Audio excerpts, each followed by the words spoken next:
welcome everybody. Thank you again for making time to do this, both today and over the course of the recent months and the meetings to come. I think that and let me also thank the staff for Alan and Laura and Allison and Taiwo and all of your team for all that you're doing to pull this together under these circumstances. And I firmly believe that the substance of what we are doing is already is and is going to be a great achievement for Charlotte, and something that is going to be seen across the country as a great unified development ordinance because of the way we're going about it and the concepts that we're incorporating. And on top of that, the fact that we have been able to continue to persevere and press ahead during this pandemic, I just think it makes me very proud to be from Charlotte and of all that we're accomplishing. And I just want to reiterate that all of you on this committee are critically important to what we're doing here, and that your thoughts and your ideas and your questions and your input are critical to the success of this effort. And because you can't do a UDO ordinance project or zoning ordinance project like this and have a good result without a process that has the active engagement of the folks on this committee. And for probably now 6 years, I've been saying, even back when I was on the Planning Commission, that this effort will not succeed if we don't have a process that is inclusive and rigorous and and transparent and engaging for everybody that's involved. And that if we do, and I think we have succeeded beyond expectations in that so far, that if we do and we continue to do that, this will yield a result that will just be great for Charlotte and something that we can be really proud of. So I just want to thank all of you again for what you do, and kick off this meeting on the zoning districts, and let's have a productive conversation. Thanks.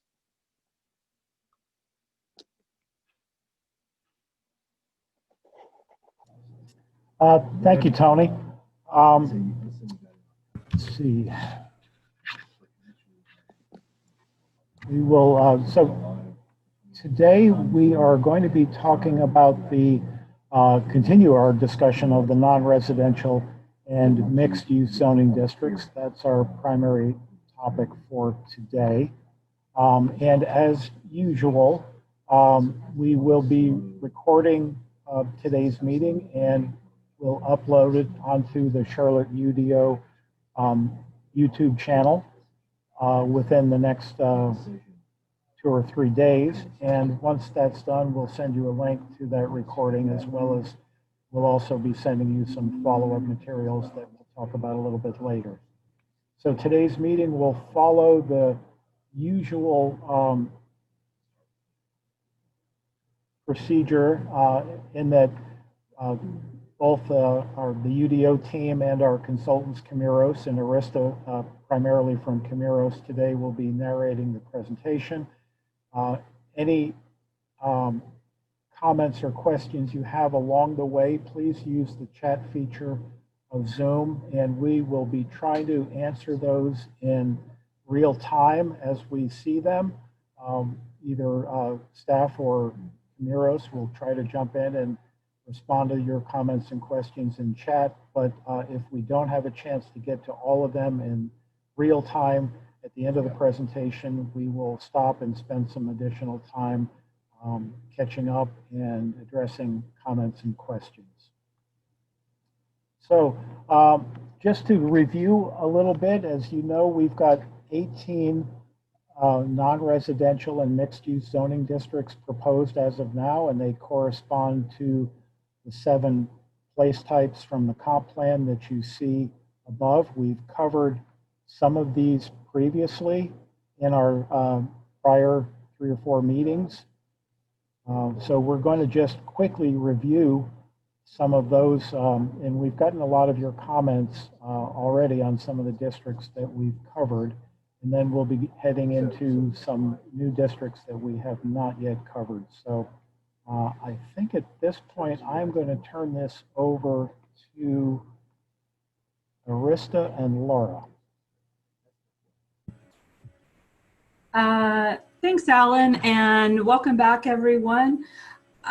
We are, as Alan said, going to focus on some of the new districts, well, the remaining new districts that are non-residential and mixed use, but wanted to go back over a little bit of information and some thoughts on some of the other districts. So we heard a lot from you guys about the naming of the place types for industrial versus the naming of the districts. And at the same time, the comprehensive plan team and their advisors are also discussing the naming of this place type. So what you will see here, what was formerly general industrial is now been renamed in place types to manufacturing and logistics. And then we have followed along with that to rename the districts to manufacturing and logistics 1,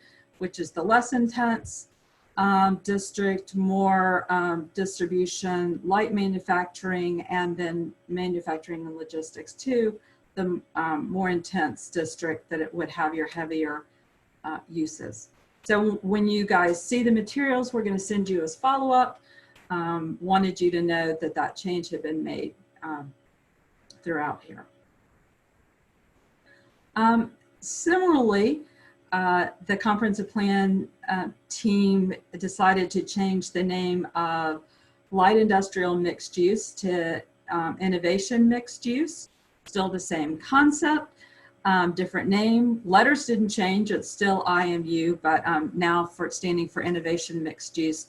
Because we wanted to stress it was a lot more than just light industrial. I think they wanted to stress, and we also at the zoning end wanted to stress much more than light industrial in the mixes. Next slide. And then another place where we have made a change is for what was previously the office campus district that we're now calling office flex campus, and want to add some additional uses to this district with some light assembly. And Arista is going to talk a little bit more about this as well. We also want to acknowledge we heard a bit of feedback from you guys on campuses in general, and Arista is going to talk about that. But we also heard some suggestions that maybe we should combine Office Flex with the institutional campus 1. And we thought about that, but we are recommending at this point that we keep this separate, really because it is important to have this Office Flex use a lot of zoned land for it for economic development purposes, to really call it out as being available for new businesses, new jobs in our community. And so we're recommending at this point that we keep this district. But I'd like to ask also Arista, our consultant with Camiris, to talk a little bit about campuses in general, and also the Office Flex campus concept. Okay, thank you, Laura. Yeah, so we just kind of wanted to provide a little bit more conceptually to understand what these campus districts are. And I realized I may have been the one that said the wrong words and misrepresented kind of how they're designed. So I really need to take accountability for that. When we said they're turned inward, that's not really what we mean. What we're really talking about, in particular the IC1 and the IC2, are kind of these larger coordinated developments based around an institutional use, whether that be a hospital or an educational campus, and that kind of coordinate within themselves to kind of to build around this use, but do have outside uses that others can use. We want them to relate, whether you're IC1, which is the lower intensity, or IC2, which is the higher intensity. We need you to relate to the fabric that surrounds you. You need to be integrated into the surroundings. So there's standards that look at, how buildings close to the street relate to the street, the pedestrian connections, and really making sure that they are part of the fabric that they're not just these isolated uses. So I really want to clear up that misconception that I think I kind of started on the last meeting, and really just say what we're trying to get at is that we know that these types of institutional uses are kind of really coordinated in terms of how they develop, but they may attract outside users. There may be Starbucks and restaurants and other things that are kind of part of the campus that people from the outside that aren't going to that school or aren't going to that hospital may be using because they're there and they're part of the fabric of the larger neighborhood, larger street.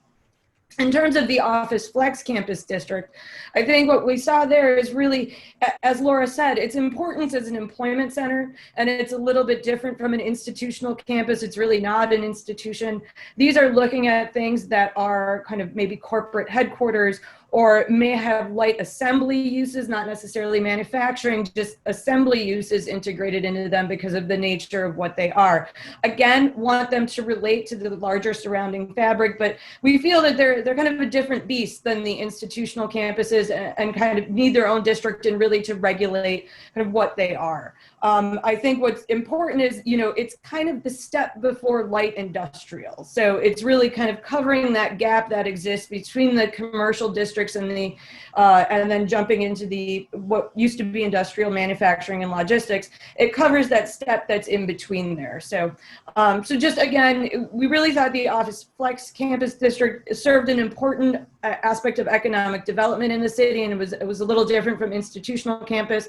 And then for the campuses as a whole, that they will be part of the larger fabric that surrounds them, that they will be, kind of built into the fabric of the street and of the neighborhood where they are located. Thanks, Arista. Oh, I think I keep going. Oh, yes, you do. You do keep going. Keep on going.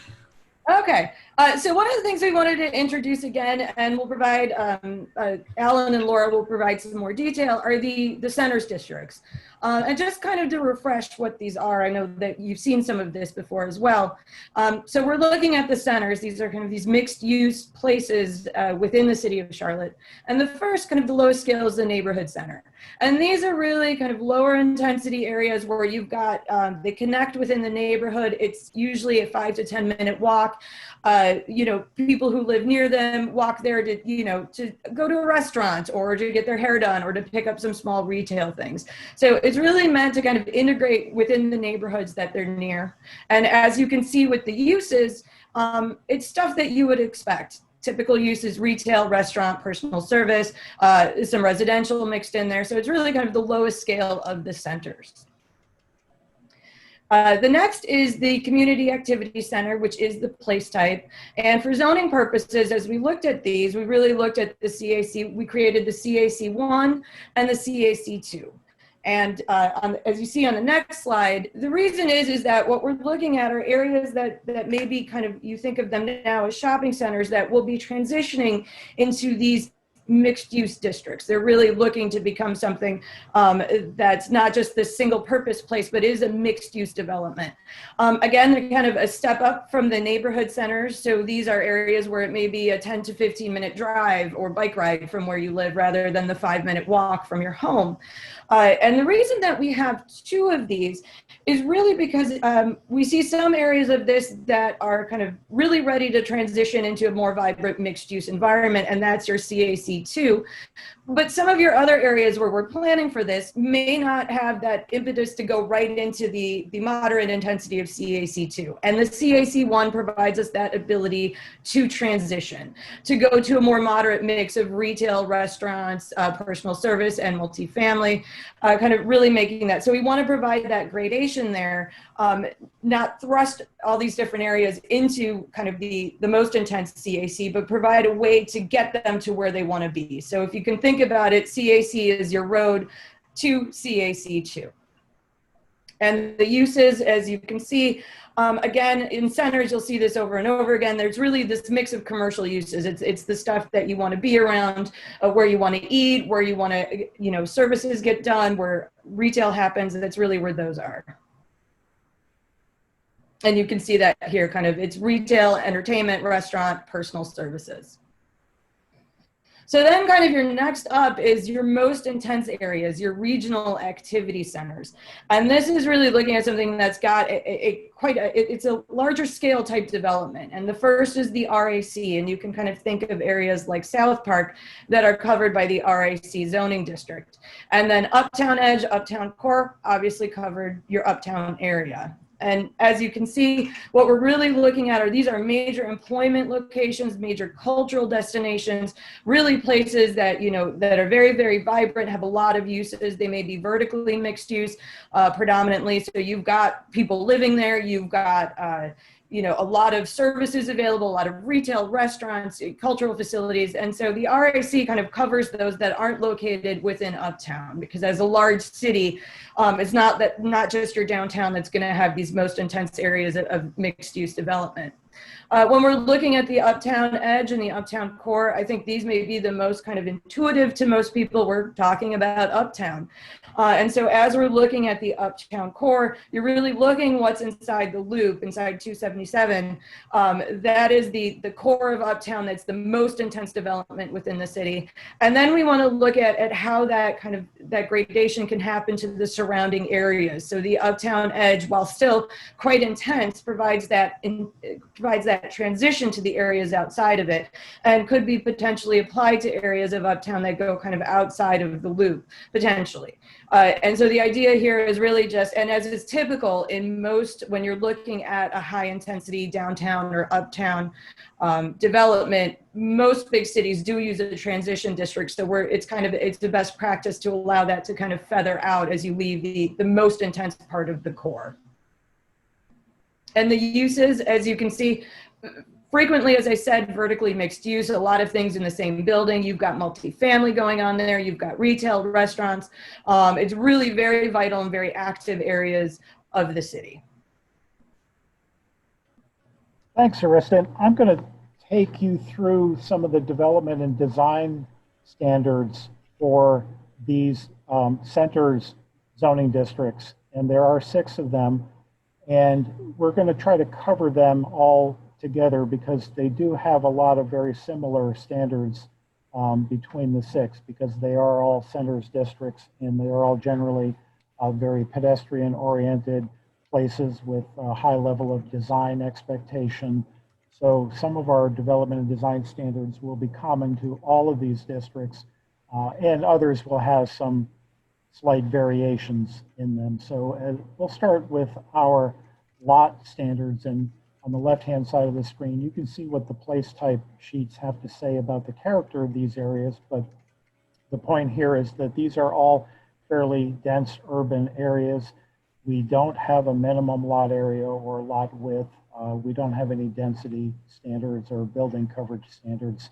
The expectations are that buildings will form the greater part of lots in these areas.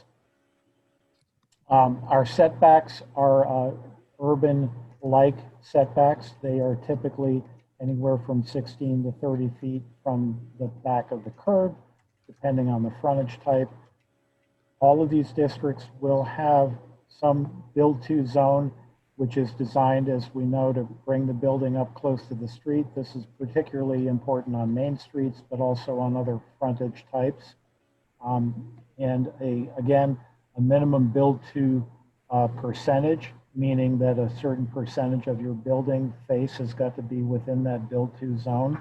So that will be common to all of these districts, and it will apply to frontages except for the limited access in the parkway frontages. And then side and rear setbacks, typically none, unless you're abutting a single family residential district, in which case we will have a side and rear setback requirement along with some sort of buffer requirement separating these higher intensity uses from the lower intensity residential. Our building heights, all of these districts, except for that CAC1 district that Arista spoke about a couple of minutes ago, will have a minimum building height, and it is typically 24 feet, although in a couple of these districts, it could be 40 feet on larger lots greater than a quarter acre. And then maximum building height, you can see, will vary according to the district that you're in, from the least intensive neighborhood center district all the way up to our urban core district. And then we do anticipate using a bonus system for height, similar to what we did with our TOD districts. And so we have two maximum building heights. One is a by right maximum building height, and the other is the height that could be achieved with sufficient bonus points. Some of our building form requirements are we will have a certain minimum building length along the lot width, and that is really better explained through a diagram than I can probably explain in words, but it is a standard design to ensure that we have a good urban street edge for better pedestrian interest and walkability, and helps activate the pedestrian environment. Our maximum building length in all of these districts is 400 feet, and that's in keeping with our maximum block length that we want to see in these types of neighborhoods. Short block lengths for good pedestrian connectivity. We have some transparency requirements, and again, these are all designed. These districts have an expectation that there will be high level of design, good pedestrian activation and interest, and so we'll see some expectation for transparency as well as other design standards. Again, the slide that you're looking at now deals with the amount of blank wall that you can have, the entrance spacing or the distance between entrances along a frontage, and then a minimum ground floor height, meaning that the first floor multi-story building must be of a certain height, and that allows for retail and non-residential uses. And this will vary, but it's typically 14 or 16 feet minimum ground floor height. That's consistent with what we've done with our TOD districts, which many of you are familiar with. You worked on those standards with us. And again, we'll have additional building design standards, for example, a requirement to modulate the frontage on long buildings. So you break up a long building into a series of more manageable pedestrian-friendly elements. Some grade requirement at entrances, and just pedestrian design all around will be, there will be some standards in all of these districts for these types of design elements. Parking in all of these centers districts is generally expected to be in structured parking, although there could be some surface parking, especially on existing development. But certainly new development would expect to have surface parking. So there will be some design standards for parking structures, more intense, a higher level of design along main streets, especially where most of these districts will require some form of wrapping of the parking structure, but certainly on all frontages or on most frontages, there will be some design requirements for parking structures. And then obviously, since we're talking about pedestrian orientation, all of these districts will have a high level of pedestrian connectivity, requiring connections from buildings to the public sidewalk and within a site itself. Connections for pedestrians to get from buildings to other buildings, to the sidewalk, and to other nearby features like greenways, parks, plazas, and so forth. And all of these places will have an open space requirement. For most of these districts, it will be 10% of the total lot area needs to be set aside for on-site open space. The only exception is our urban core, our uptown area, where that standard is 5% rather than 10%. And the open space, a portion of the required open space has to be set aside and made available to the public, and that percentage will vary according to the type of development. So for a commercial development, half of the open space has to be available to the public, and that goes down to 25% for mixed use and institutional developments. And then residential, if it's a 100% strictly residential development, the open space does not have to be open and available to the public. We will have parking standards for the location of parking. We will have parking maximums in all of these districts, similar to our TOD standards. So we do intend to cap the amount of parking that can be provided.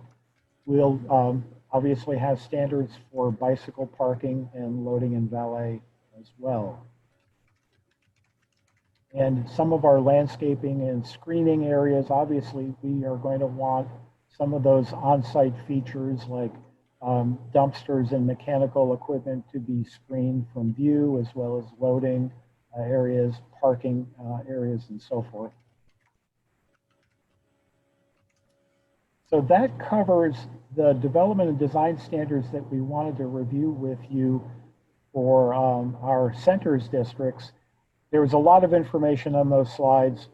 We'll be sending out the slide deck to you after the meeting, so you'll have a chance to go back in and take a look at some of those in more detail, and that may trigger any questions that you may have.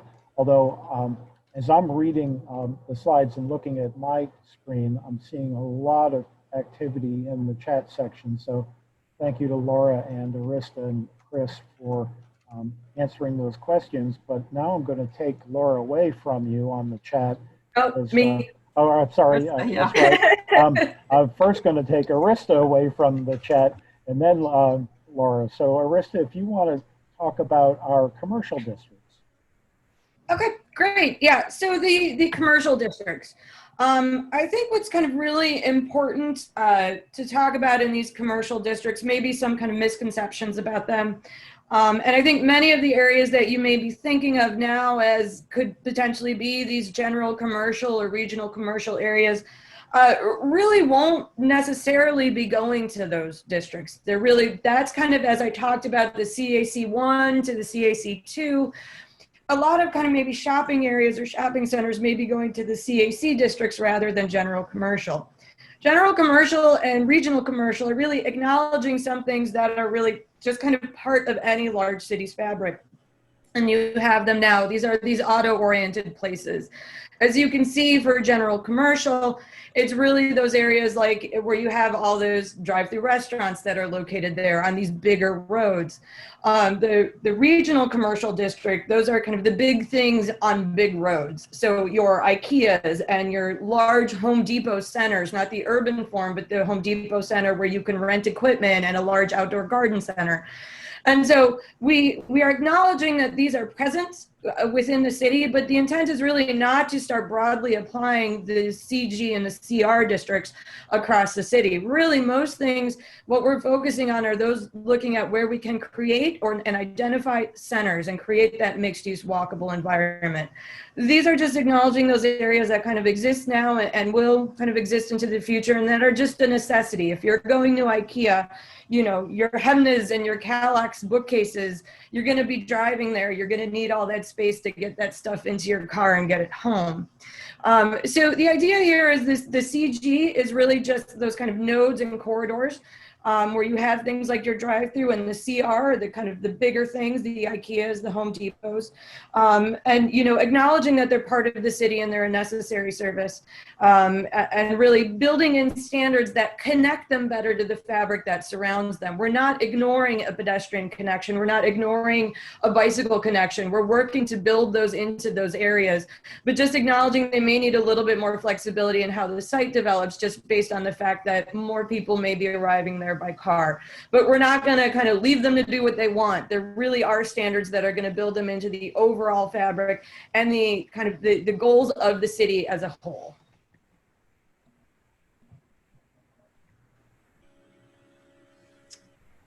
Okay, I am unmuted. So we'll go through the highlights of these districts as well, just as Alan did with the centers districts. And you'll see a lot of similarities, but you'll see some pretty stark differences between these districts and the centers. And so you can see where some of the standards, minimum lot area, density, building coverage, impervious won't apply. But because this is a little bit more auto-oriented and the character of this area, we would have a minimum lot width of 50 feet is what we're recommending. Setbacks in this case, and they are from the future back of curb. So right now, our setbacks in these types of districts in our current ordinance are from the right-of-way line. Just everyone understand that this is coming from back of curb. Measuring from back of curb will typically be 40 feet. We'll only have a build-to zone on main streets, which would be optional for these districts, not required to have a build-to zone or main street with a build-to zone. But if so, that would change the setback and reduce it to be able to be the buildings to be placed at or near the back of sidewalk. We'd have some additional standards on main streets. And then when we come to side and rear setbacks, measured off the property line, side setback of 10 feet and a rear setback of 20 feet. You can see the heights in here are less than in our centers, our more intense mixed use centers of heights of 40 feet and 60 feet. To what we're recommending, consistent with, we think pretty consistent with place types. The building lengths are greater than what you see in the other districts, 500 and 650. And because while we're acknowledging and we want to accommodate pedestrians, we also know a lot of folks will come to these areas by vehicle. We'll still have ground floor transparency. A lot of this area will be retail. So we think that transparency is important. We think blank walls from a design perspective are also important, though there's more flexibility, particularly with CR. And as well, more flexibility with the entry spacing in both of these districts. And a minimum ground floor height only on main streets in these districts of 16 feet. So again, you're seeing more design flexibility, but then some greater setbacks and so forth than you see in the other districts, in the centers districts. Again, we want to make sure that even though a lot of folks will come to these areas by vehicle, that we're accommodating pedestrians and that we're creating a good environment for them. So we will have prominent entrances at grade, so it's obvious where you're going, connections between the street and sidewalk, and making sure that we have the appropriate, what we're recommending is the appropriate level of design requirements for the districts. We think mostly in these areas you're going to see surface parking. So we think parking, while there'll be some basic parking structure design, we don't anticipate there will be parking structures very often. There's some base design standards in TOD that we'll be picking up. On a main street, if someone chooses to do that, we'd have ground floor activation. In other cases, we would have the parking structure set back a little bit, or ground floor activation to give flexibility on how that's handled. You've seen this slide on every district that we've presented to you guys. So again, pedestrian connectivity, regardless of the type of district we're talking about, it is going to be a priority for us. Next. Yeah. Open space, again, we anticipate some open space in these districts, 5% of total area, and then a portion of that, depending on your type of use, being available to the public. For non-residential and mixed use, that wouldn't be required to be available to the public for residential uses. And parking, which will come later in our general development standards. You see typically, as we've looked at others, parking lot location, minimum parking standards. We're not at this point in time recommending maximums for this district, but are recommending some minimums. There will probably be less than the minimums we have today in our ordinance to provide more flexibility. If a use doesn't need as much parking as we require today, then we're going to accommodate a lesser amount of parking. Bicycle parking, loading, valet standards will all be included in the general development standards and apply to these districts.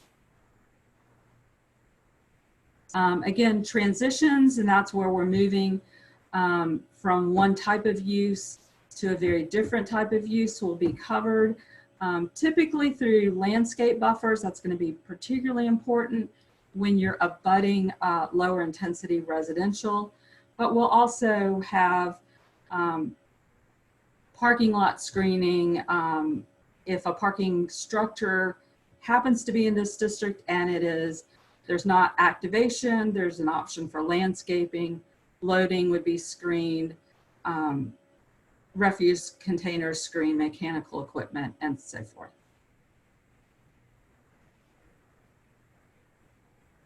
So we are to questions and comments, and I know that I'm trying to make this larger on my screen so I can see what's been going on. I'd suggest that maybe we go back and first, I want to say that the questions and comments in here are great. The best way to make sure that you get staff to really consider these is to fill out the survey that we send you every time. And so I'm going to just implore that you guys to do that. The survey is really helpful for us in tracking the comments. And maybe we can go through some of the highlights. Arista, would you be able to help kind of go through the highlights on what we've seen so far on the centers? On the centers, okay. Well, it seems one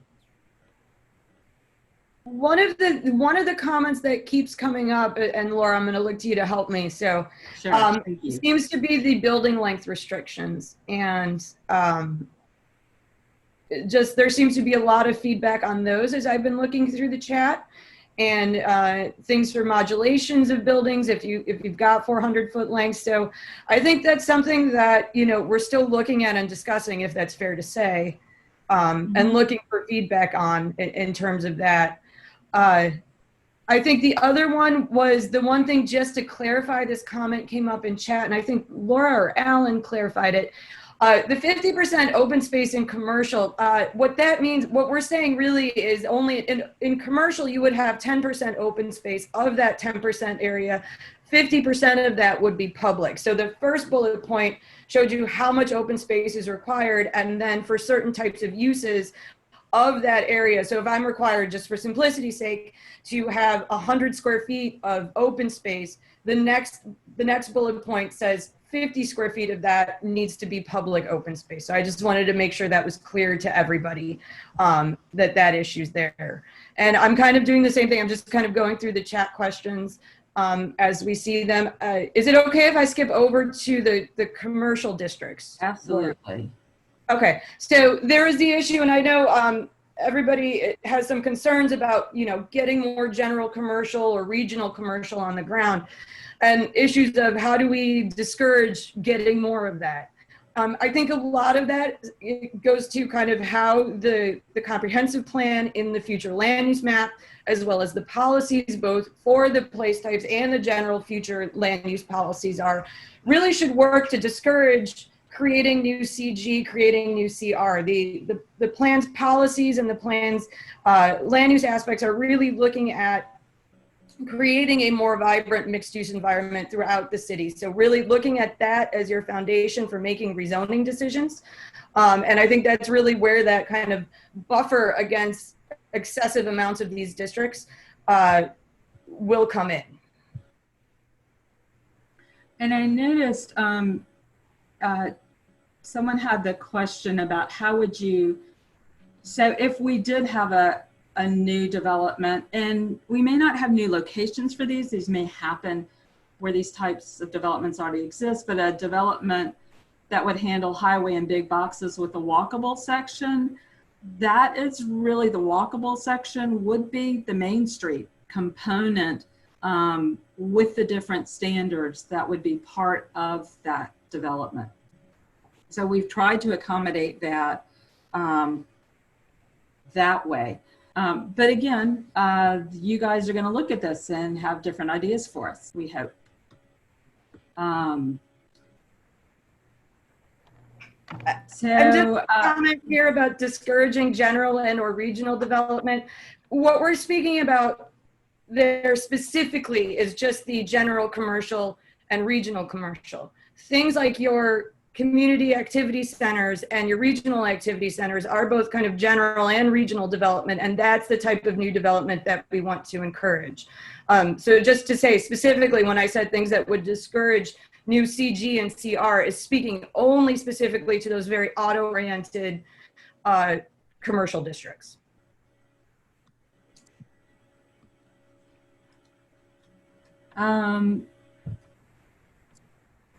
So I'm gonna, something that Matt Langston brought up, and I'm gonna maybe put this back out to the group and see if there may be folks in the group that could help us with this.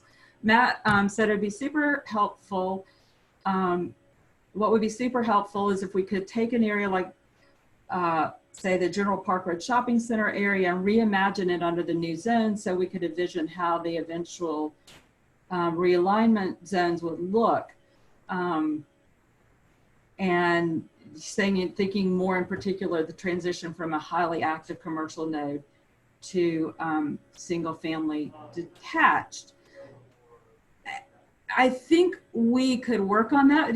I'm going to say we are on the UDO team really busy on trying to get you guys the standards in a complete document. And I'm wondering if there might be any volunteers, feel free to put your name in the chat, that that are maybe work in landscape architecture or civil engineering that could help to do that for the group if folks are interested. I love the idea.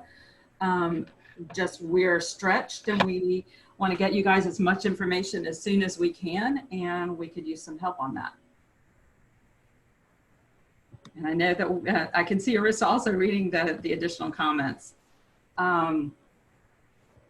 Bonus, we've had a couple of questions about bonus structure, and yes, we are looking at expanding the use of the bonus structure, but also expanding the options and probably doing some fine tuning with some of the elements we currently have.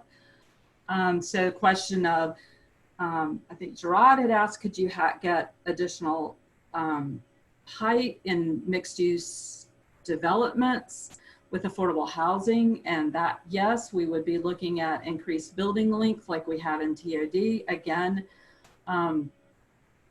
with a bonus structure as well.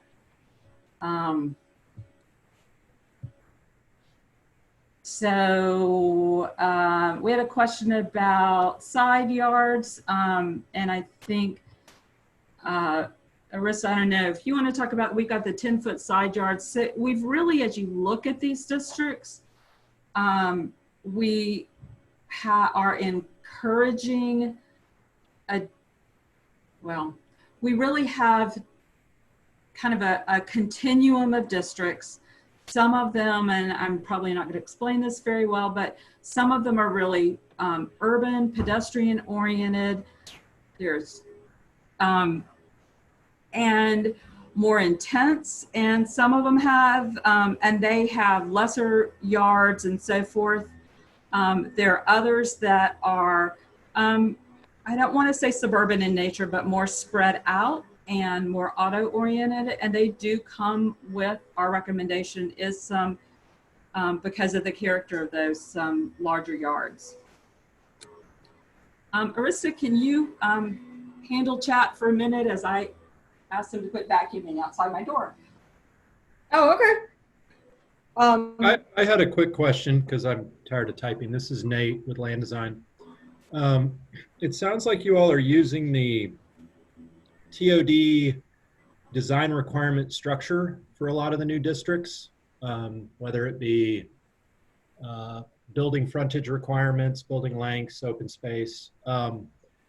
Instead of seeing all the design requirements broken down by district, it'd be great to see them all categorized, so then we could compare how they gradate between districts. So for example, just list all the different districts and how open space changes between those districts, or parking requirements. So I know you have all the information. It'd be nice to see in a little bit different format so we could see how they transition from a really dense urban center to a very suburban car-centric area. Yeah, Nate, this is Matt. That's exactly kind of along the lines of what I'm struggling with is, it feels like, you know, when you did the TOD alignment rezoning, there was sort of a corridor, sort of a distance based off the transit, and obviously there was focus around the stations and things like that. But with this, it's going to be so far reaching, we have to see how we're transitioning from high density down to low. You know, are there any steep drop-offs, you know, where you've got a center that backs up to a neighborhood? Is that going to be the case, or should we expect that around the edges of each of these dense areas, there's going to be sort of that mid-level of intensity?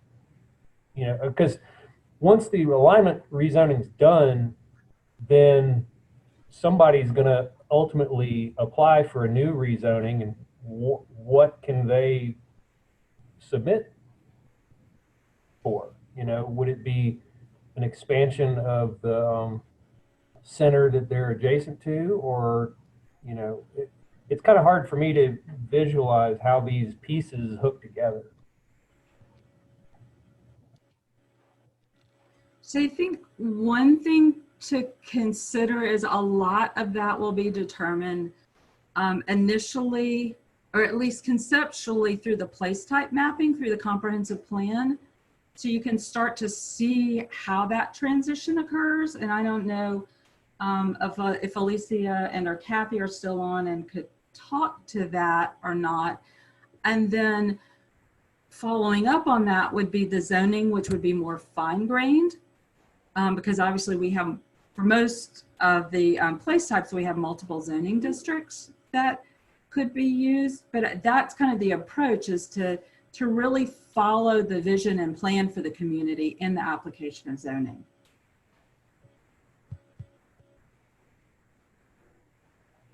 So Laura, sorry, is it easy for you all to organize it by design requirement, like building length or open space or parking, and then show how that changes between all the different districts? At a high level, yes. Because that's where we're at now. I mean, you guys are at a pretty high level still with yeah. Right? I mean, and I think if there are some things that it's really challenging to do that with,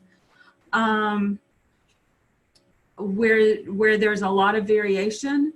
So let us see what we can do kind of to give you, we may not give you every last, just in the interest of time, we may not give you every single standard in that format, but we can give you a lot of them at this point in time. And we're still working and tweaking those things, but we understand the importance of doing that.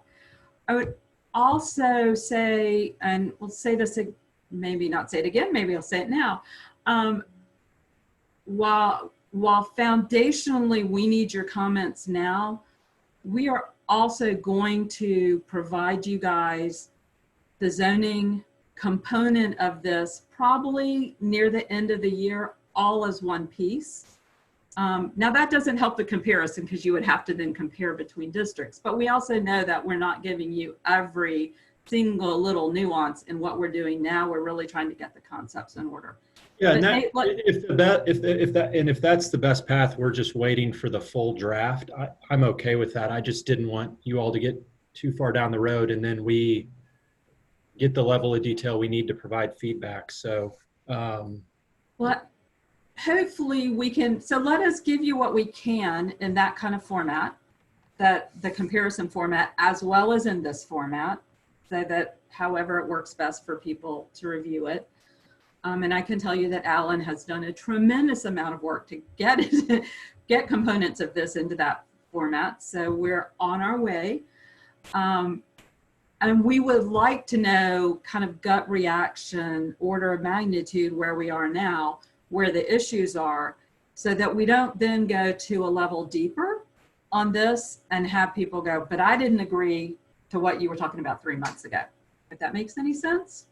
So as much as you can give us comments now, and knowing that as we even go a deeper level, we'll have an opportunity again. thank you. Sounds good.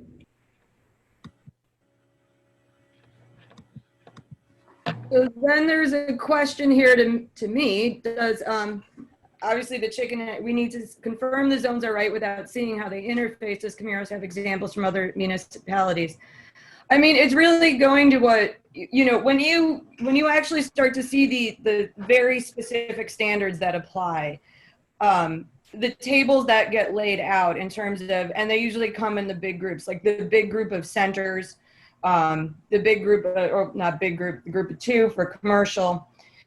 You know, they're laid out in tables that show you how they change going from least intense to most intense, and those standards are laid out. So in these big groups of place types, that's the end product, are these large tables. And that's what we're working to kind of get to, as Laura was saying, you know, to have those specific standards in place. I mean, really, that's what when we get these standards in place, that's what we show. We do talk about, when we did a similar project like this in Buffalo, we did these kind of conceptual things that we've been showing you that are kind of this higher level. And then the next step really will be those specific standards for each and every one of the districts, and you'll see how they relate, and they go up or they go down depending on how you're looking at the table. You know, I'm sure there's some parts of it, as Laura was saying, that we can maybe pull some of those and start to show some of the main aspects in that table format where you can see how the districts go.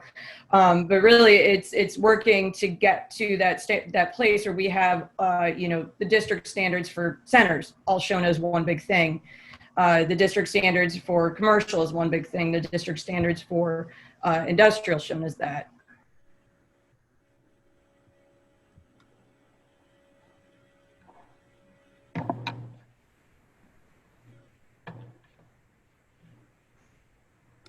And I'm scrolling through comments. I'm sure Arissa is as well.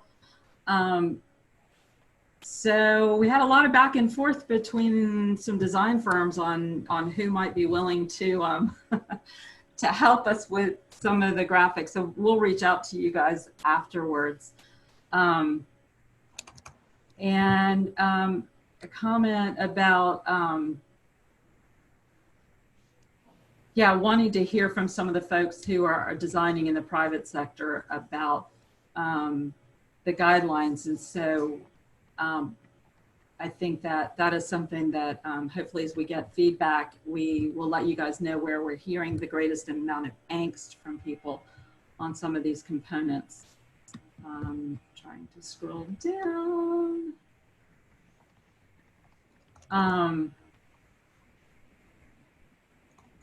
Interesting comment about all uses need to be pedestrian oriented, and I think we agree. I think it's the level at which you do that and how you balance and that. So we're going to be interested to see if you guys think we've got the right balance.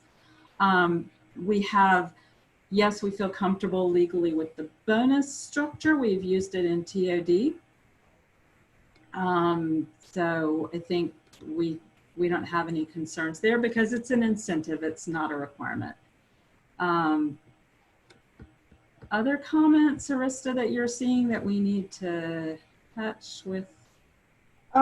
Somebody brought up, I made a comment there and there's a link. So I just want everybody to kind of, well, I'm going to try and pull something up. Okay. Much smaller than you guys, but recently adopted.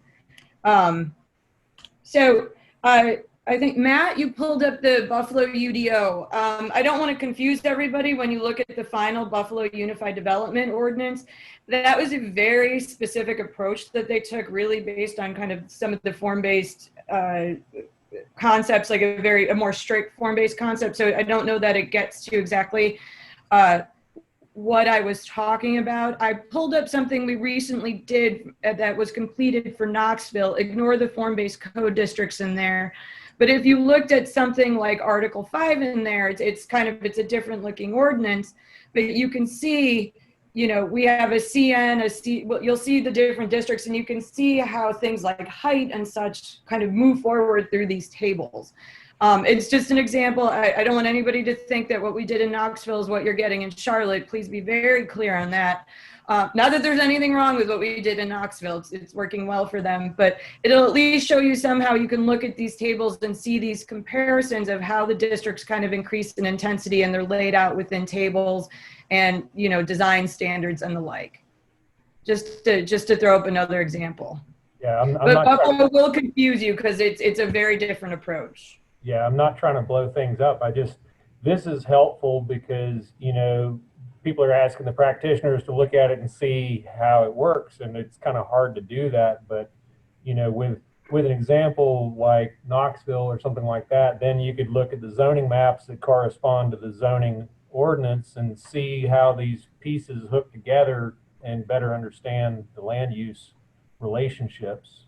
So this is helpful. Thank you. Okay.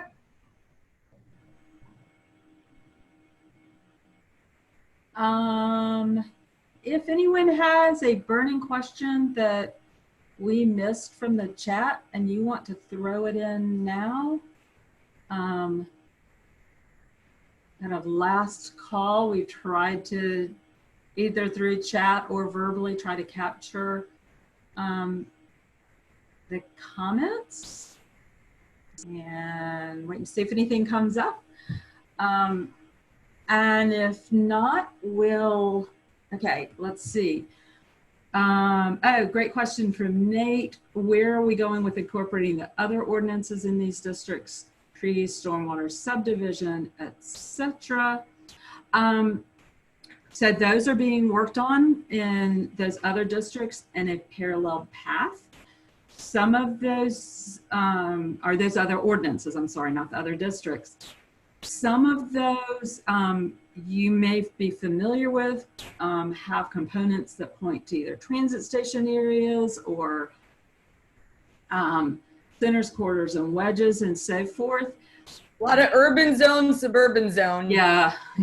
So we may, we anticipate, for example, I will say subdivision right now, and what we're moving to that being streets and the standards for requirements for new streets based on different block sizes will be tied either to place types and or zoning districts.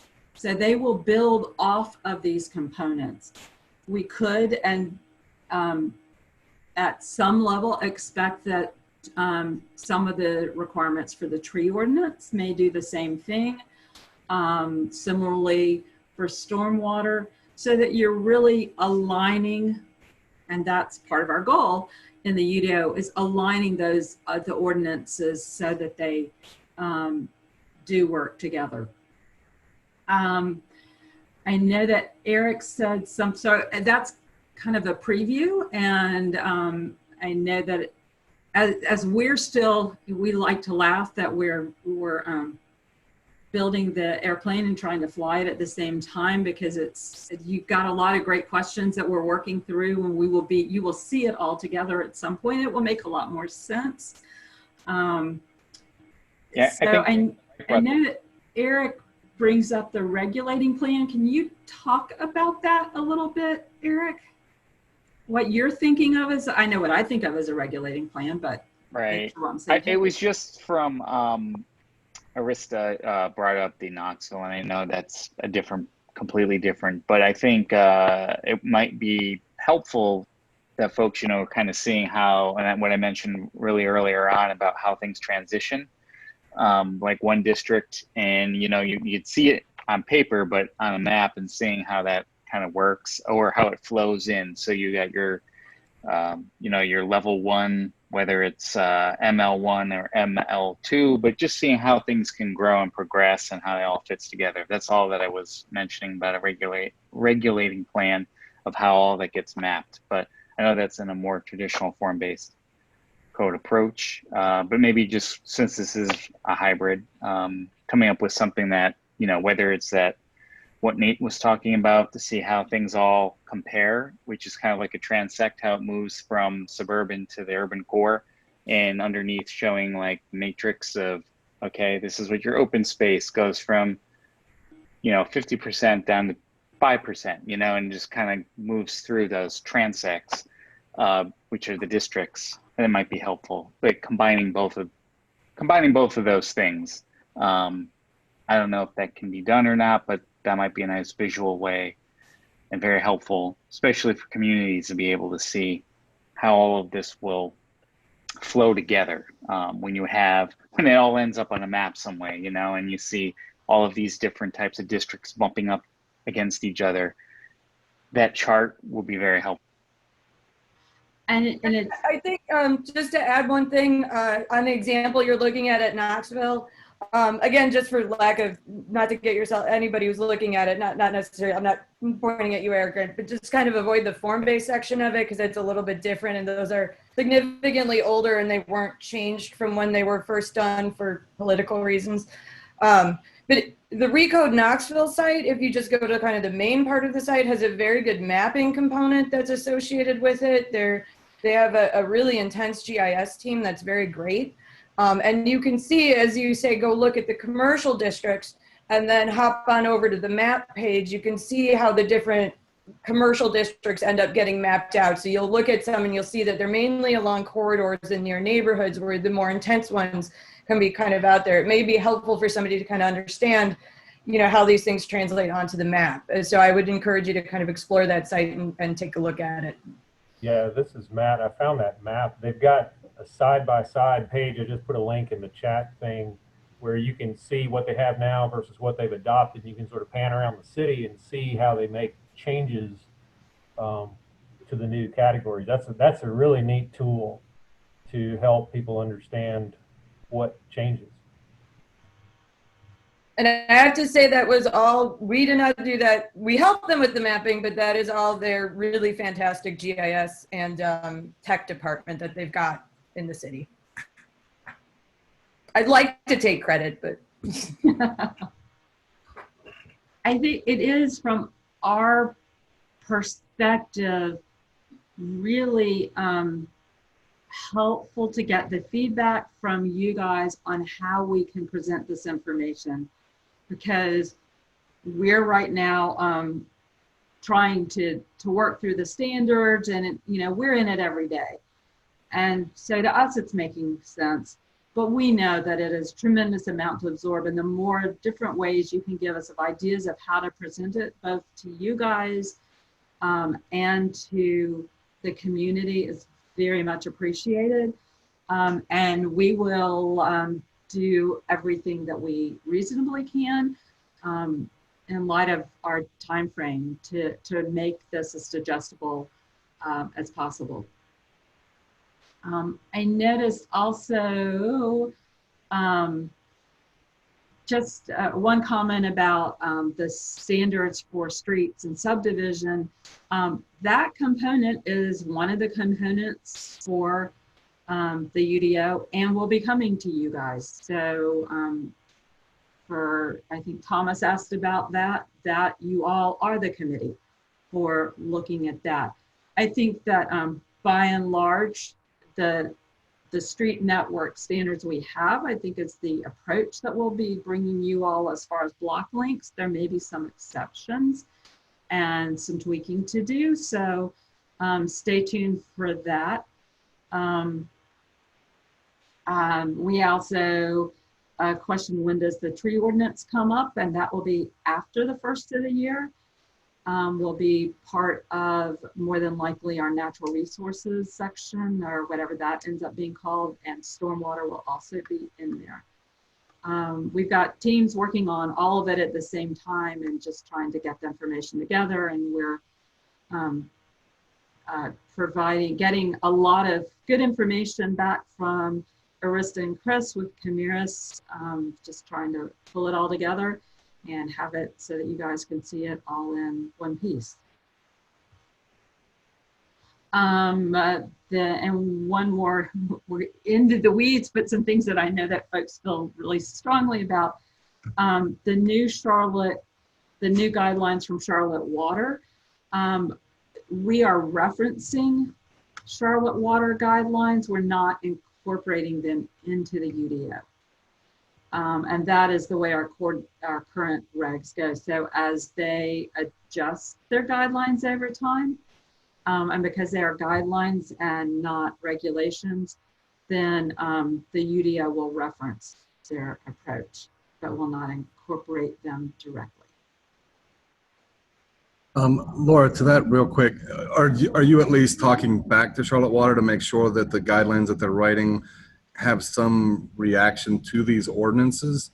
Because a lot of what they do flies in the face of what we're trying to do on the other side, and they just don't work very well. And I get that you're just kind of tossing it like, well, you know, they have their stuff, we kind of have ours, but there needs to be some real back and forth to make sure that those actually do play well together. Yeah, I would be interested, Thomas, maybe if we can talk a little more offline about that so I can kind of understand the specifics. We do have Charlotte Water folks on our interdepartmental team and on the subdivision and streets and infrastructure team, but there may be things that you tell us that we're not getting as much from them. Okay. So that would be helpful. Yeah, happy to chat with you a little bit about that. Thank you. At any point in any part of this conversation, always happy to chat about that part. Okay, 160D, we're still looking at that and looking at how we're going to deal with that and working with our attorney's office. 160D, by the way, is updated development legislation from our state legislature for folks who don't work in this every day. And we will have to be complying with that in the way that we operate by the middle of next year. So I think at this point, we'll talk about next steps and release you guys back to your day. We are going to send you, again, the place type sheets, just because probably not everyone keeps them every time, that go with these districts. And then we are going to also send you this presentation with the additional information for the ML districts, the campus districts, the IMU district, so you can see it all in one presentation. We didn't think you guys wanted to go through all of that in today's meeting, because we'd be here for another couple of hours probably. And that we have also tweaked some of the standards from where we are today, or where we have been in the past to where we are today. So we will highlight those changes so that you will know what has changed from when you saw that previously. We will also work on getting you some, oh, in a minute, Eric, I'm sorry, I just noticed Eric has something. I'm going to ask Matt to tell him how to save the whole chat. So he doesn't, if you're on computer, so anyone who wants to save the whole chat. Because Matt, I think, was the one who showed us how, or told us how to do that before, if he's still on. So before we hop off, we'll do that. Sorry, got a little distracted. We will work on charts across the board for standards for some of the, maybe not every single standard, but a lot of the standards. And again, Alan has done a lot of great work on that already. Again, we will be bringing you all, we think probably near the end of the year, all things zoning with all the caveats and the footnotes and everything that you're going to want to see to assess at least the zoning component of this. So again, it's really important if there are some foundational issues that you're seeing in here, you let us know now, because we're going to then go to the next level and dig down even further and get more detailed. So we would hate for you to wait until then and come back and say, foundationally, have a real problem with this, and for us to have not considered your concerns. In chat, Matt has told everyone how you can copy the chat if you are interested. And any final thoughts? And I don't know if Allison has been able to get on or not with her technology problems today. I'm not hearing her. So, and Warren Cooksey has also provided additional ways to save the chat. So we'll keep the meeting open for a few minutes afterwards for folks who want to do that. Any final comments, questions? Anyone want to jump in? Laura, this is Kevin. Kevin? Hey, I just wanted to update the group. For those of you keeping track on your scorecards, we are pressing forward with the update to the sign regulations. Thank you. The public hearing for that will actually be on September 21st in a couple of weeks.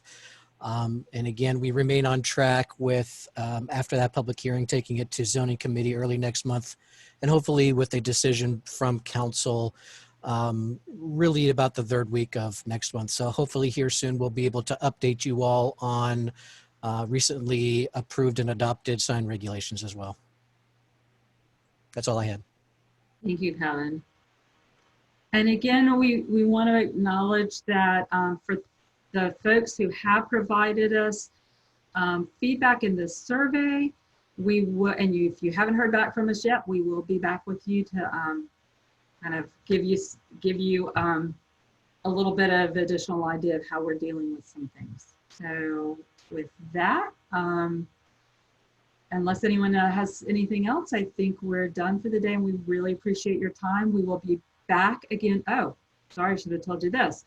September the 24th at 11:30, we're going to have an optional virtual drop-in like we did previously. If anyone has questions, wants to better understand how some of the standards work, anything we can do to clear things up, we're going to make that opportunity for you. And then we'll have again a full meeting October 8th. And that's when we'll be bringing you guys the concepts for the residential districts. So that's it for today. We appreciate your time, and we look forward to seeing you again either on the 24th or the 8th. Thanks, guys.